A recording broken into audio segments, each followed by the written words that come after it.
So it's going to be a fairly simple stop loss trailing rule here. So the first part is, we need to make a decision as to whether to use an 18 tick or an indicator to set the initial stop loss location, right? And basically it's whichever price that gets calculated is closest, right? Closest to the entry price. And then the next part is after that, start trailing the SMA 33, assuming that the SMA 33 will eventually, be closer to the entry price than 18 ticks. So, and then after that, once there's 50 ticks of profit, then the stop loss will tighten to a 20 SMA indicator. All right. So there we go. So we got a multifaceted stop loss there that we're going to cover. So, all right, let me get BlackBird up and running. So, all right, so we need to go into the strategies window here to get BlackBird up. And I already have BlackBird on my chart. And so I just need to enable it again there. And we'll click OK. All right, there we go. So I'm going to open up the order settings window here. Basically, this is BlackBird's user interface. And there we go. All right, so the entry order and profit target, doesn't matter to this question here. So you do have to start by defining your entry order first. So we'll just go with the simple market entry order just to get our order set started.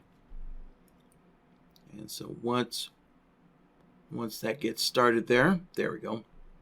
Now we can go and define our stop loss here. So let's see here. So the initial location or the initial placement for that stop loss is going to be either 18 ticks or the SMA 33, right? And it's whichever is closest, right?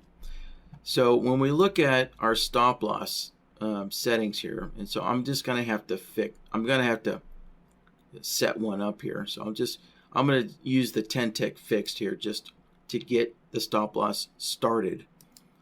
And so in the initial placement, right, that's going to be 18 ticks or the SMA 33, whichever is closest. But you can see that, there's no decision-making menu here. So you just have to pick one.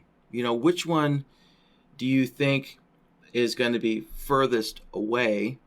And then in the trailing rules, you would then immediately tighten it up, right?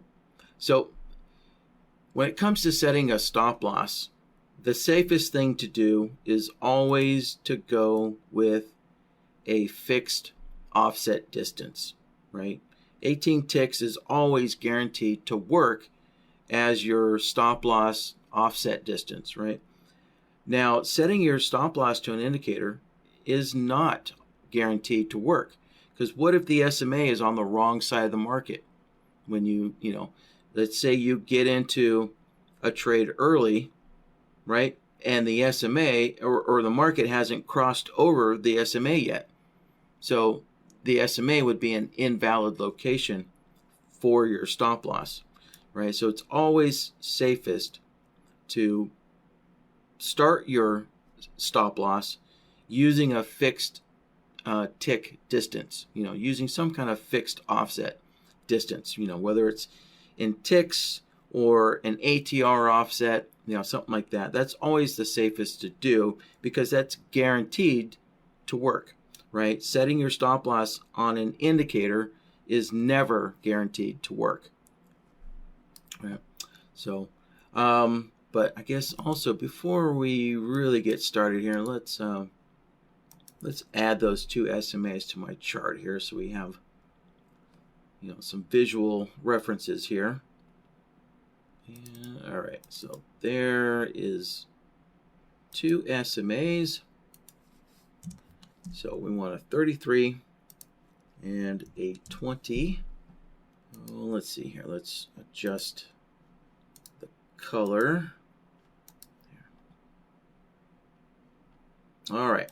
So the slower SMA is going to be the gray one, and the faster, right, is the white one, right?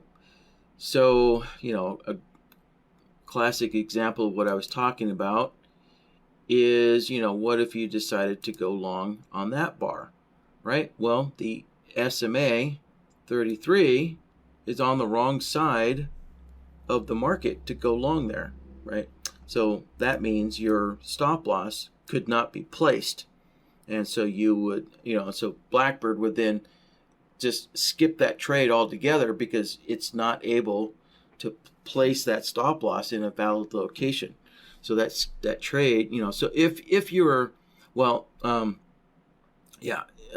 if you were placing a discretionary trade or even an automated trade, when BlackBird, calculates where the stop loss would be, it's going to tell you that it skipped the trade because you told it to put the stop loss in an invalid location. So it just skipped the trade, right? So that's, a safety precaution, built into BlackBird.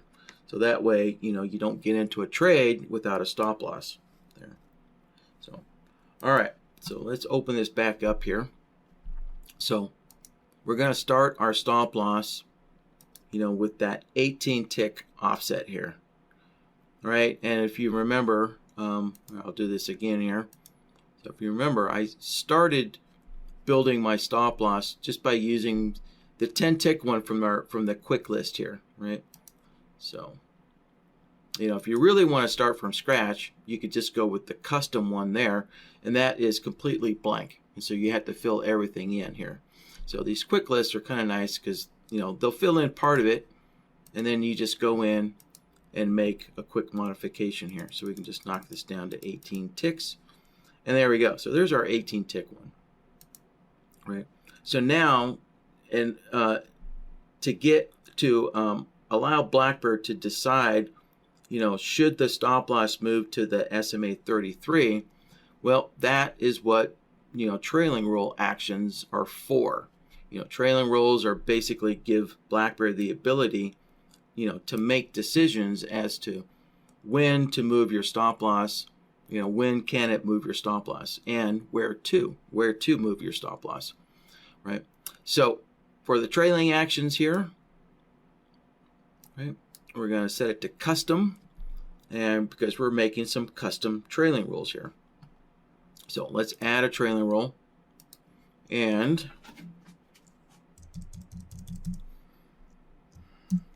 we'll just call this the SMA 33.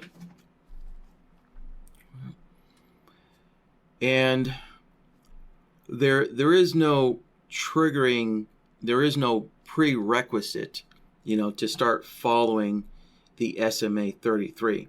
Basically, the only prerequisite is, if the SMA 33 is closest, or closer, to be more precise, closer than the stop loss's current 18 tick distance, then start trailing the SMA, right? And when we open up the trailing actions here, right, the evaluate using is set action closest to price, right? So the default behavior of all trailing rules is to evaluate all of the trailing rules, right? So if you have multiple trailing rules here, BlackBird's going to evaluate all three of these trailing rules, and it's going to try and figure out, which action is going to bring that stop loss closest to where the market is trading, right? So, or at least closer to where the market is trailing there. So, right.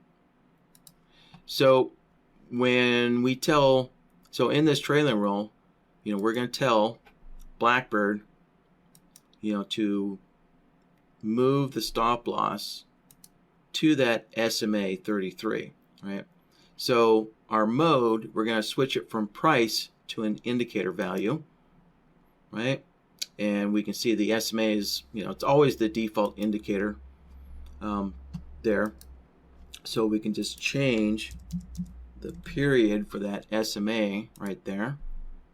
And, just as a side note here, if you want, you can add an offset distance from the SMA. So you could say, follow the SMA, minus 1 tick, right? 1 tick lower than the SMA, or 2 ticks lower than the SMA if you want.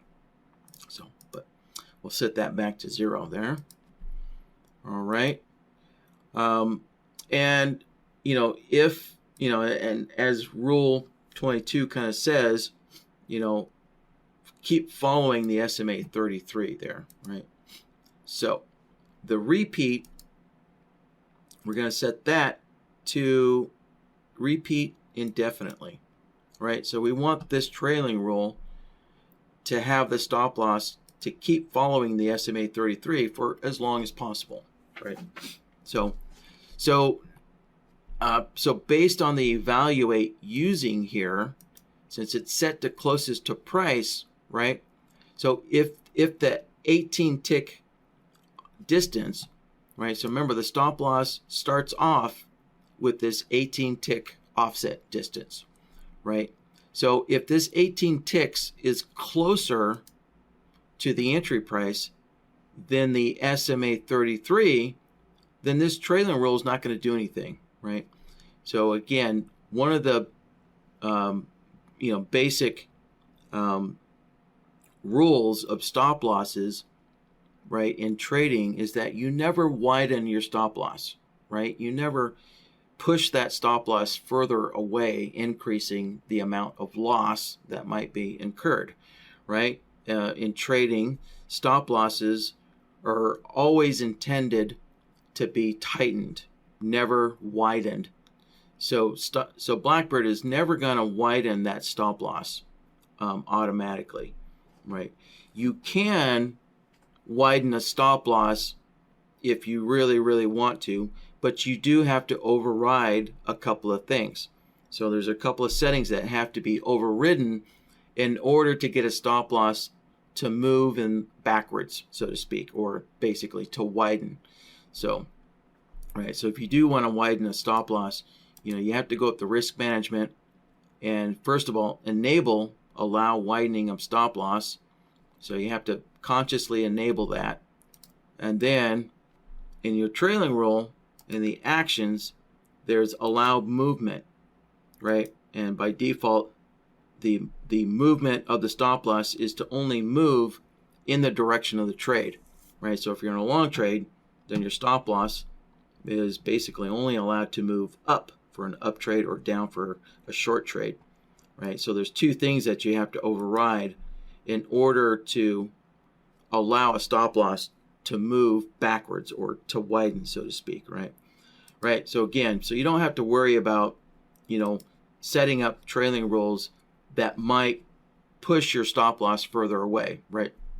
BlackBird is always defaulting to only making sure that your stop losses are tightening. So, right. So this trailing rule is never going to kick in until that SMA 33 is closer than the 18 tick offset distance, right?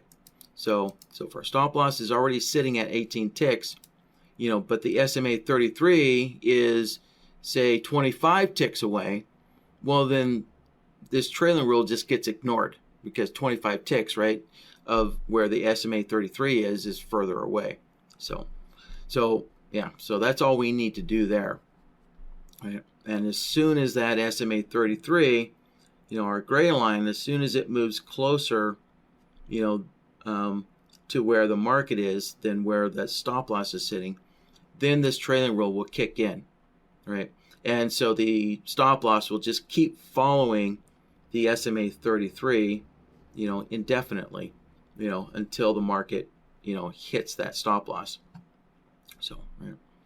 So now we need our second trailing rule here, which is, after there's 50 ticks of profit, then we're going to tighten that stop loss to the SMA 20, right? So in other words, to the white line there. So we're going to add another trailing rule here. And so let's give this a name here. So let's go to the SMA 20 at 50 ticks of profit there. All right. So in order to follow the SMA 20, we need 50 ticks of profit.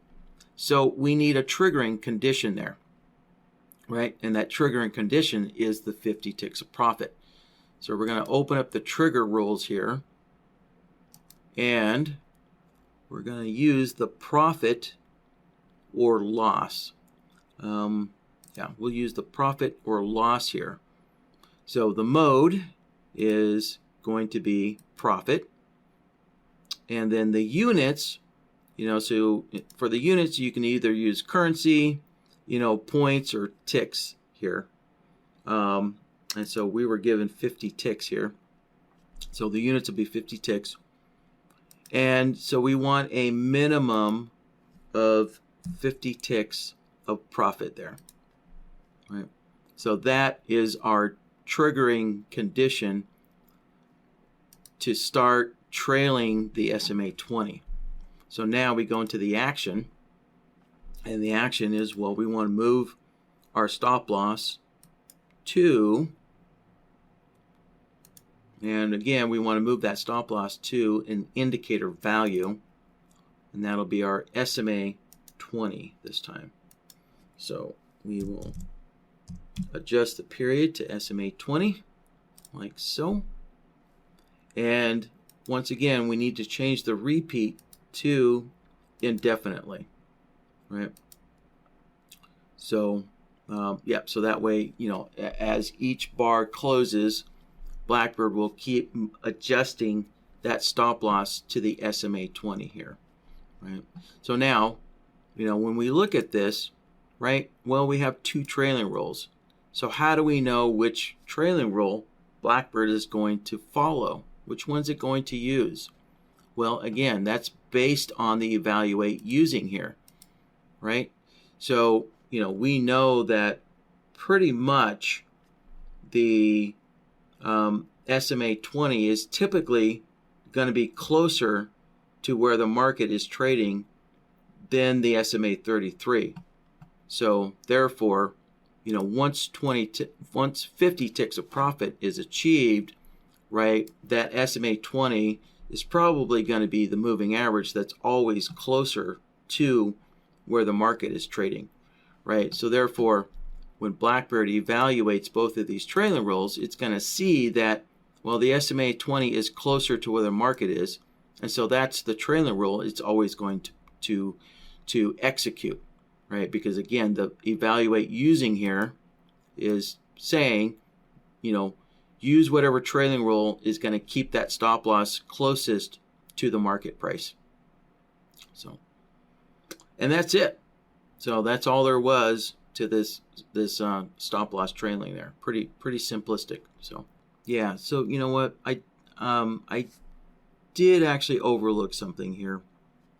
So for the SMA 33 trailing rule here, I kind of blew through this so quickly here that I did overlook that there is a component missing to your set of rules here, which is, what do you do exactly right here where the SMA is on the wrong side of the market there? What are you doing in this situation here, right? So you're going to have to figure out something here to figure that out. So yeah, so we do need a trigger rule here for the SMA 33.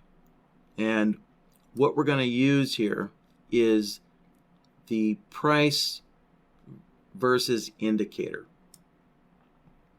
All right, so we're going to use the price versus indicator here. And so let's see here, which we monitor, the closing price. Yeah, the closing price of the bars is the safest price to evaluate. And then input B, that is going to be our SMA 33, right? Because that's what is being trailed, is the SMA 33 there. And so you're going to want, basically you're going to want some kind of offset distance before your stop loss, right, trails that SMA 33 there. So you're going to want to take your indicator and then say, well, okay, the closing price needs to be, at least 10 ticks above. All right, so we're going to take the SMA 33 and add 10 ticks to that.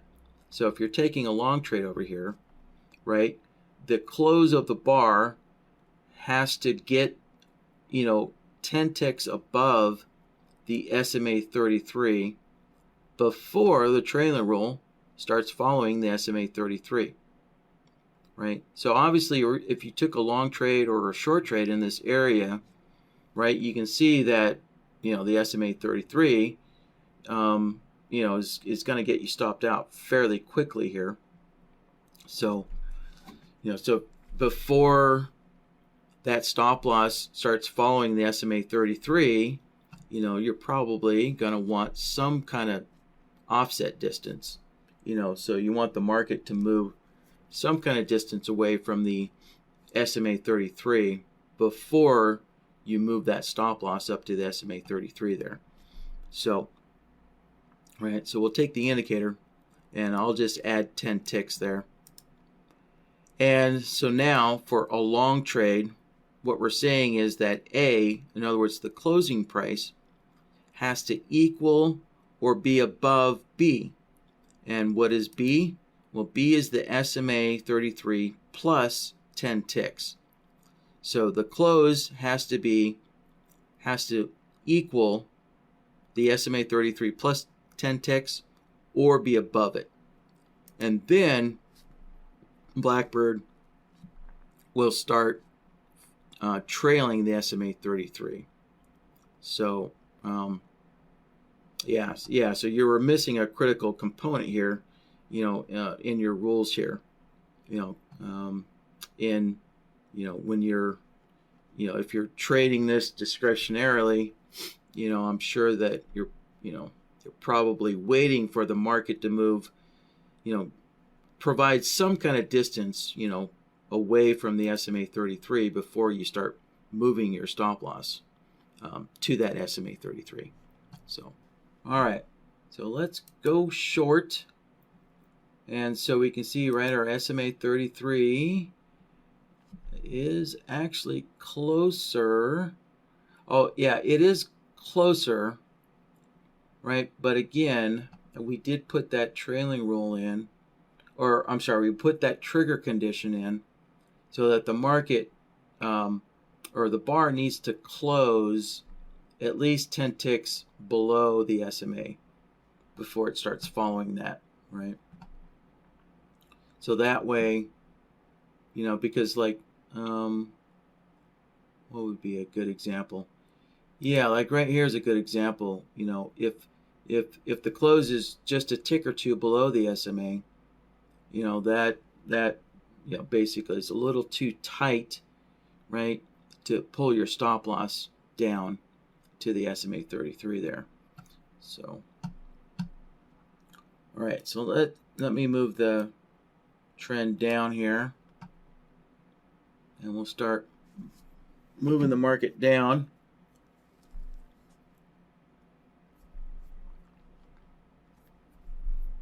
There we go. All right, so that close of that bar was more than 10 ticks away from the SMA 33, and we can see our stop loss jump down, and so now it's following the SMA 33. And so the next step is to wait for 50 ticks of profit, and then the SMA will then jump down and start following the SMA 20 period.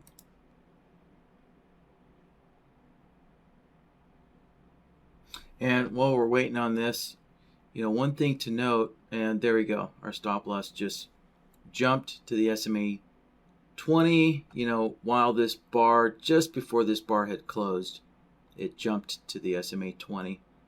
So now it's going to follow the SMA 20 there. So, yeah.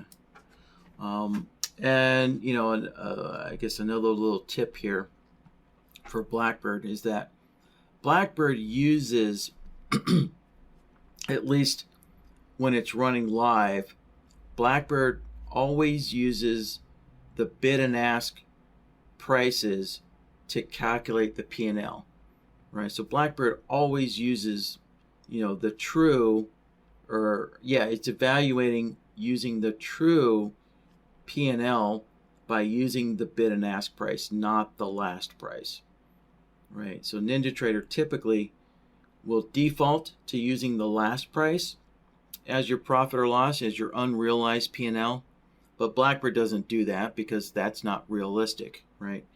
Using the bid and ask is where your profit or loss really lies at, is where the bid and ask price is.